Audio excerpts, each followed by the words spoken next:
तो अब सर्वप्रथम आता है नवधा भक्ति।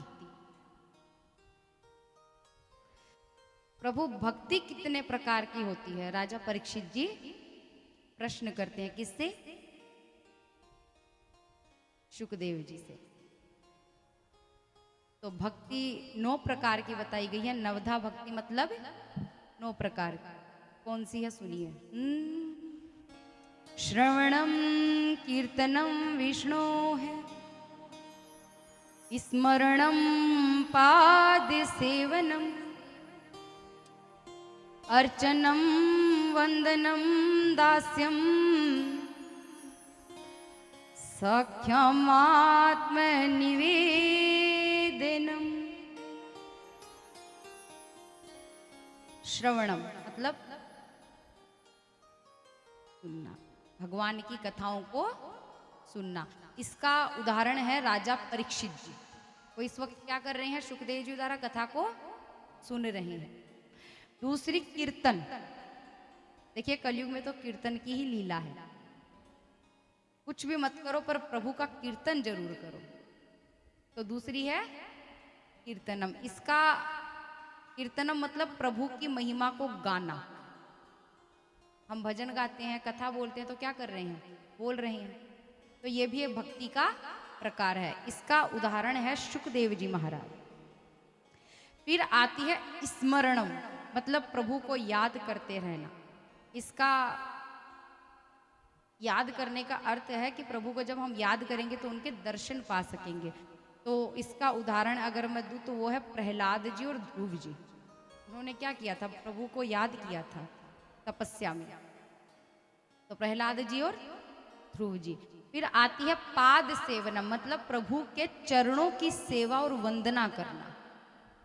तो इसका सबसे अच्छा उदाहरण अगर मैं दूं समझाने के लिए तो वो है माँ लक्ष्मी। माँ लक्ष्मी कहाँ विराजमान है? प्रभु के चरणों की सेवा करती रहती। तो पाद सेवनम मतलब प्रभु के चरणों की सेवा करना। फिर आती है अर्चनम, पृथु राजा इसके सर्वश्रेष्ठ उदाहरण है। फिर आती है वंदनम, प्रभु की वंदना करना, उन्हें रिझाना। इसका अच्छा उदाहरण है अक्रूर जी, जिनके बारे में आप कथा में आगे सुनेंगे। अभी तो कई लोगों को पता नहीं होगा ये कौन है। तो अक्रूर जी। फिर आती है दास्यम। दास्यम मतलब प्रभु का दास बनकर दासित्व स्वीकार करना परंतु शुल्क नहीं लेना। शुल्क नहीं लेना, दास बनकर रहना है परंतु कोई फीस नहीं लेनी, कोई सैलरी नहीं लेनी। इसके सबसे अच्छे अगर उदाहरण मैं बताऊं आपको समझाने के लिए तो वो है हमारे हनुमान जी महाराज। हनुमान जी महाराज प्रभु राम के पास रहते थे। एक बार वर्णन है कि राम जी राजा बन चुके थे, सिंहासन पर विराजमान थे, वनवास से लौट चुके थे। तो अयोध्या में हनुमान जी हमेशा राम जी के साथ ही उनकी सेवा में ही रहे। तो एक बार भाइयों ने और सबने कहा कि प्रभु राम की ये इतनी सेवा करते हैं कि हमें तो मौका ही नहीं मिलता है। तो उन्हें सेवा से निकाल दिया। इसे हनुमान जी को। तो वर्णन है कि हनुमान जी प्रभु राम के नाम के लिए तरसते हैं। तो छत पर जाकर बैठकर चुटकी बजाते हैं और हनुमान जी राम जी का नाम ले, एक चुटकी राम राम राम राम। और फिर जो भगवान को हिचकियां और उबासी आनी शुरू हुई भैया, रुकती नहीं है। सब डर गए, लगता है भगवान को नजर लग गई है कोई। सीता मैया खूब आरती करती है थाल से, प्रभु नजर उतारो आपकी। लक्ष्मण जी यहाँ पर घबरा गए, भरत जी दान करते हैं खूब कि कैसे भी प्रभु की उबासी रुके। तब प्रभु राम खुद बोलते हैं कि ये बताओ आज तक जब भी मुझे किसी की जरूरत पड़ी है मेरे काम कौन आया है? मेरा हनुमान कहाँ है? तब सब बोलते हैं कि हाँ हनुमान जी तो हमने सेवा से निकाल रखा उनको। तो तब भैया सब के सब गए हनुमान जी को हाथ जोड़कर प्रभु राम के पास लेकर आते। जैसे ही हनुमान जी सामने प्रभु की उबासी बंद हो गई।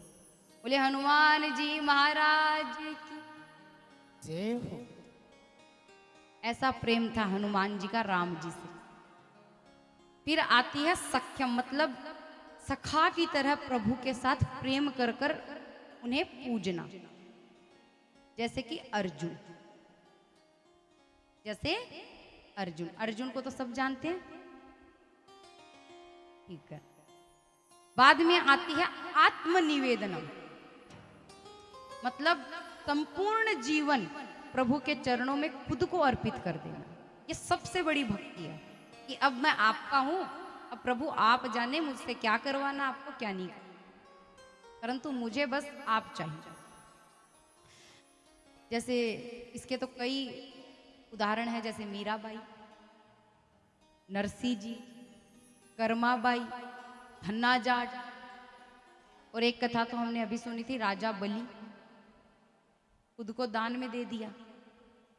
तो आत्मनिवेदनम है नवी